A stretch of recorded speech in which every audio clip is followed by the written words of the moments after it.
This is Walt Disney World Today. Give us 5 minutes and we'll give you the world.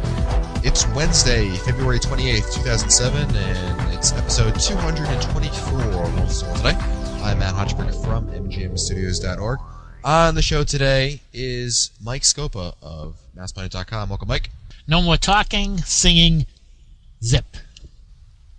Oh, that's from Ursula in Voyage of the Little Mermaid. Very good. Wow. At the Disney MGM Studios. He is, I'll tell you, he's the geek. He Wow, is that was good. Mr. G.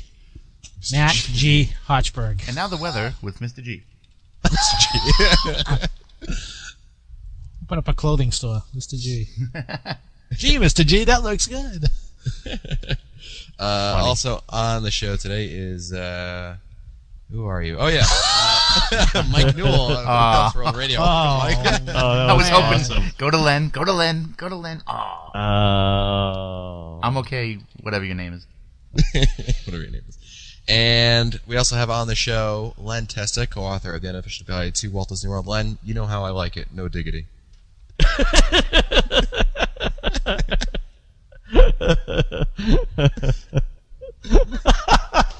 Man, I had a lie too. I was gonna say, I wanted you to introduce me as with his mind on his money and his money on his mind. But okay, yeah, I like your diggity thing better anyway. So all right, cool. It's Wednesday. We're answering your listener questions. So the first one is from, who are you from? Oh, Tim from Ashland, Massachusetts. He writes, first, I really love the podcast. My wife is enjoying them. Outstanding. We are going on a trip soon. My wife, son, he is 5 and has already gone at least 10 times. They should go to Walt Disney World. And I, along with my wife's on. brother and his family, a total of 6. We, my wife and son and I, are Disney Vacation Club members and have Disney Dining Experience card and have a season passes. And we went last October and have reservations for December. The others have not gone for a few years. Do you have any recommendations on what should not be missed? My in-law's son is 12, and this time is tall enough to ride everything. Oh, cool. Stuff that shouldn't be missed. PhilharMagic in the Magic Kingdom. Oh, sure. When are they going, Matt? Soon. Soon. Which means they came back already. Shut up, Newell. It's tough. Probably the left floor comedy club will be open, but it's not getting good reviews. No. Yeah. Some of my favorite attractions, Turtle Talk with Crush. These are a few of Closed, my isn't it? favorite things. No, it's open now. It was open today. Yeah, I saw it in the new theater. It was open today, yeah. Yeah, if they're tall enough to ride things, Expedition Everest, the Kilimanjaro Safaris, Soren. Tower of Terror. It's not very hard, I don't think, to figure that kind of stuff out. Tim also writes, Matt, I used to live in Wally World off Route 15 in Connecticut, right behind the Oakdale, now the Chevrolet Theater. That's great, Tim. Funny. Next email is from, who are you from? Pamela, who wrote a really big email, but I'm going to get to her question. She writes, hi guys, this email is really long, but I have titled the sections, Unsolicited Praise. I just want to let you guys know that I love your show. Your show makes me laugh so much. It even inspired me to create my own Disney blog called Mickey's Other Girl. And there's a link I'll put in the show notes to it. Unfortunately, I don't have time to read all of your stuff here, Pamela, but I will get to your question, which is titled Really Big Important Question. I'm going to be meeting up with my parents for 4 days at Disney in the middle of March, and I really want to show them a really good time. My main concern is food. My dad likes to eat at certain times, 11 for lunch and 6-ish for dinner, and is a picky eater. He is a steak and potatoes type of guy and likes his sit-down and be served restaurants. This past May, we went to Disney for 2 days, and the meals didn't work out too well. He was frustrated when we got to the counter service for lunch, and our dinner at Narcoossee's was a disaster. They flipped our table in record time. It was way too expensive for the food, and the theme had changed. No more huge ice cream bowls and yards of beer. We are most likely going to be at all 4 parks for lunch and at the Disney resorts for dinner. What are your suggestions? So, meat and potatoes, likes to be served, and is picky. Okay, so there's a new chef at California Grill at the Contemporary who we've tried, and apparently the food is an improvement over what the California Grill's been recently. I think we've all been there like in the last couple of years. Yeah. And I found it was just okay. Apparently this new chef, quite the guy. So I'd recommend that. I like Alfredo's in Italy, at Epcot. I think it's a good option. if your dad also might like. I know he's a picky eater, but the food's really not that too ethnic. And I would say for lunch, a great option at Epcot is a restaurant Marrakesh in Morocco. It's easy to get reservations for because your trip is fairly soon, and it's you can get have them get the one of the shish kebabs, whether it be the beef or the chicken. I think he'll be fine with that. Yeah, that's why California Grill does that Pan Asian thing, but they also have got steaks. I'd say Concourse Steakhouse would be the first place I'd try. Okay. What about Meat and Raccoon Road? potatoes, chocolate That's true. potatoes. Not to mention those Yukon potatoes. Oh, that come the with Yukon Gold scopus. mashed with Yeah. garlic. Them just good eating. Next email comes from Sarah Grigsby, who writes, I'm just writing to comment on Quicksilver Transportation since all of you were talking about them last week. I can tell you how old this email is. I know that most Last people... week, I mean... Last year. Long time. I mean, recently. I know that most people have During had the Clinton good experiences. administration. Well, she must have listened to it last week. That's what she really means. I know that most people have had good experiences with them, but I just wanted to write in to let your listeners know about the negative experience my family and I had with them to maybe warn them of what could happen. We were coming into Orlando in August, and our flight was delayed by 7 hours, so we didn't get in until 1 a.m. When we were picked up by our Quicksilver driver, and we knew that the grocery store would not be open, but we had hoped that he would stop at a convenience store or something just so we could get a few things. But we were told that nothing was open. We found out later, though, that he had lied to us because he was on overtime and his boss told him not to stop.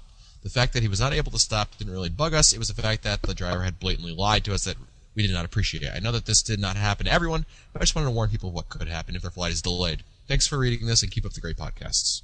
Wow, that's a shame. That might have been the decision of an individual driver, not the entire company. I will say that I've actually had a similar experience with my flight delayed coming into Orlando using Tiffany back in the day before they changed owners, and the guy actually waited until like 2 o'clock in the morning till I got in, and and didn't wouldn't take any extra money for it. I mean, I tipped him obviously handsomely, but it was supposed to get in like at 7, and I ended up getting in at 2. Lost luggage, everything. The guy hung out with me the entire time. I haven't tried Tiffany in a while because I'm driving myself now. But cool.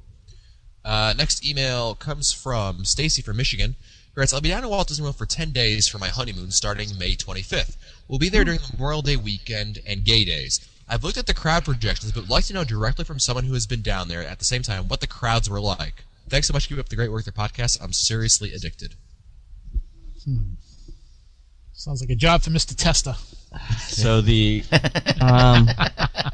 for Memorial Day is going to bring crowds not quite as bad as Easter. I mean, there's still going to be sort of President's Day like I would expect. Wait times in the 80 to 100-minute range. The Magic Kingdom probably you're looking at 110 to 120 in Epcot at Soarin', for example.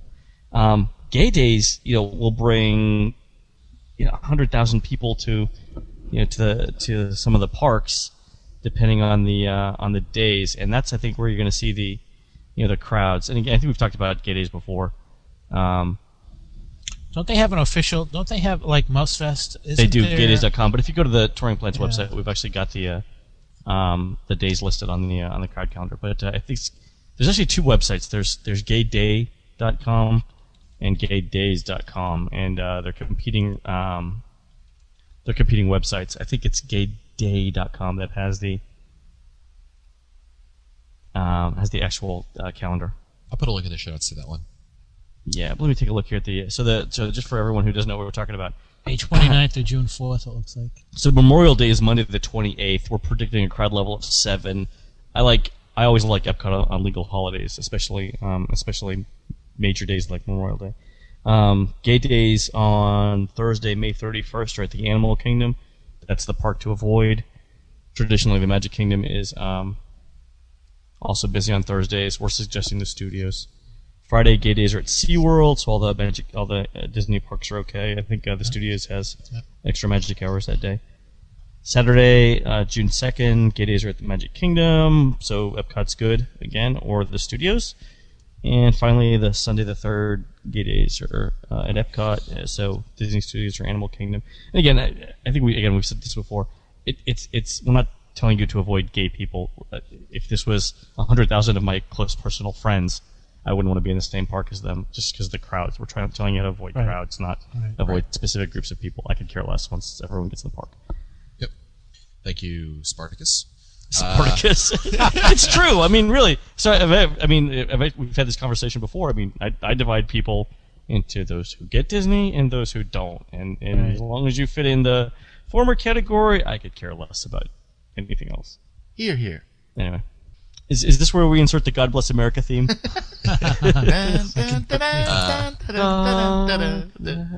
Next email is from Stephen Ing, who writes, Len, the unofficial guide was mentioned on boingboing.net. Yes, it was. Corey Doctorow, man. Yeah, awesome. At 10 minutes and 38 hours. Yes, 10 minutes, 38 seconds, when Chris Anderson, Wired editor and author of The Long Tail, asked Corey Doctorow, author of Down and Out in the Magic Kingdom, exactly. May I suggest your next book, which will be guaranteed bestseller, Disneyland Hacks? Doctorow replies, absolutely, there's a great book, Unofficial Guide to Disneyland, Unofficial Guide to Walt Disney World, that collects a lot of this stuff.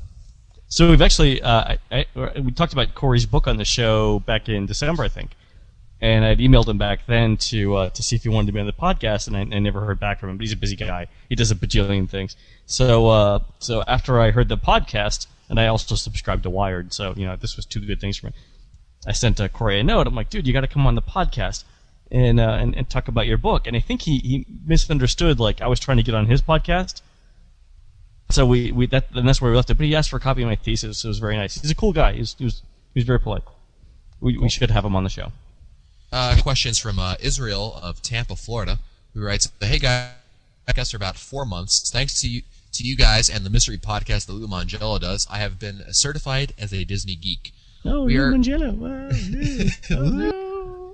Wow, we're going on a 5-day trip to Walt Disney World at the end of November and plan to go to Mickey's Very Merry Christmas Party. At the end of this trip, we'll have spent a total of 37 days in the park since December of last year. Wow. Given the amount of time that we've spent in the Magic Kingdom, we are ready to take Mike's advice and avoid the rides. Is there a touring guide that will put us on the path to make the most of Mickey's Very Merry Christmas Party? Or is there a guide of some sort that will help us set up a strategy for the Christmas party? We have a 4-year-old daughter, and my wife will be 7 months pregnant at the time of our trip. There are actually touring plans on the touringplans.com website for Mickey's Very Merry. Yeah, and that's a great way to do it.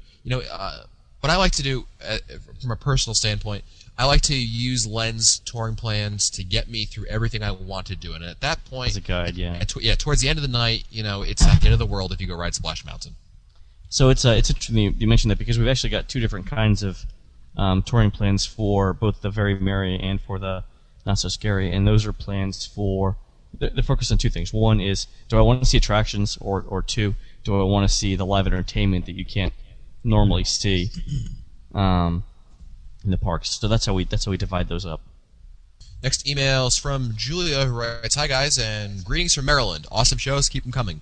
We've got a question for you all. My boyfriend and I are huge foodies. We've got both Mickey's Gourmet Cookbook, Cooking with Mickey, and Cooking with Mickey and the Disney Chefs, and use them frequently. I have also spent some time surfing the net to find other Disney recipes, and if all else fails, I fire up my test kitchen and duplicate the recipes myself.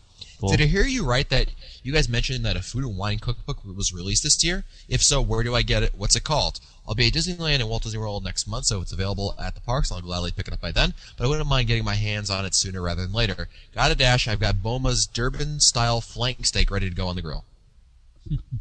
Ooh, flank steak. Yeah. Flank steak used to be at the Garden Grill on the cookbook.